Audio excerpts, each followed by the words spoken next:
Hi everybody, John Locke here, and today I've got a update on version 1.1 of the AM5, AM7 American Lishi cutter jigs that I designed.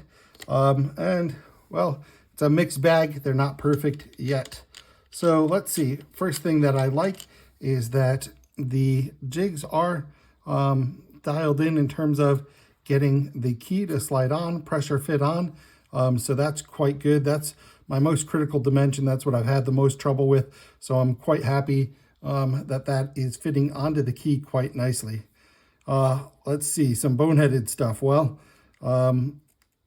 because of the key orientation this way, the shoulder's over here. I've got no shoulder stop now on this side. And so that has to be manually aligned. There's nothing stopping it once it reaches the shoulder.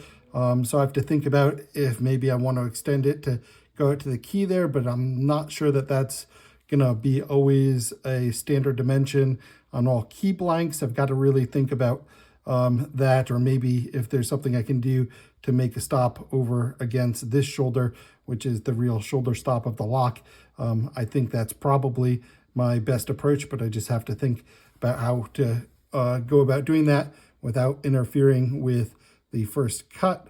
But I think it should be possible to design something. So I'm gonna give some thought into that. Another problem I'm having, well, if you can see here with the key, it sits quite nicely in the jig, but there is a gap on this side between the jig and the key. You know, I knew that was going to be the case when I designed it. And I thought about putting another support behind here. But, you know, when you get down to these deeper cuts, like an 8 cut, you know, you're actually have very little room on this side before you get to the full depth of the cut. You're actually cutting right against that rail. So on these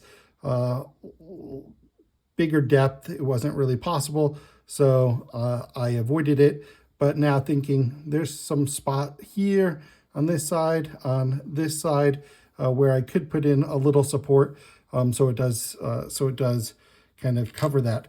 The main reason I'm bringing all of this up is because, I mean, I'll exaggerate the problem, but you can see that, you know, this should be how it sits in the jig with a gap there. But if you push it down to be flat, which I think is kind of a natural thing when you're trying to put it in the jig, you can, you know, or when you put it on the cutter, you're trying to hold everything tight, that this gets kind of pushed down as far as it can. And then that's causing some alignment issues, and I'm not getting a perfect cut. My depths are off, not by a lot, but I'm just not getting the precision that I want. And so that's a little bit of a problem. And I think it would be solved by putting in a little support to keep the spacing between where I'm expecting the flat part of the key here and where you're actually cutting, and not letting this have the potential to kind of triangularly move like that, or pivot around that part of the key. So yeah, I think these can work if you're really careful to keep them flat so that there's a gap there when you're making your cuts. While it does pressure fit in pretty nicely, it's not super tight, and they're kind of loose on there now. So, I mean, it works at first, but I think with just using them a couple times, some of the material gets scraped away, and all of a sudden it's no longer pressure fitting. So you can see even now it's having a little bit of trouble. And I think that the fact that it moves like that kind of distorts it, or can rub away part of that rail there that keeps it in place, and then it no longer pressure fits. So yeah, manually space it right. Make sure you don't push this down when you're making your cuts. And I think that these will work, but they're not perfect yet for sure. And not getting great precision on the depth cuts because of that. Also, a challenge with this, just like I had a challenge with the quick set, the 1 and 2 cuts, they're very shallow. And this isn't really anything to do with my jig. It's more just the nature of the Lishi cutter. If you don't have a lot to grab onto, then it's going to be hard. But at least on my key blank, even on the 1 cut, there is something to hold on to there, so I'm able to make a cut. And I think I just need to probably bring the file over that once or twice, 1 or 2 times file like this, and a 1 and 2 cut will work with this, provided you get a good cut your first go.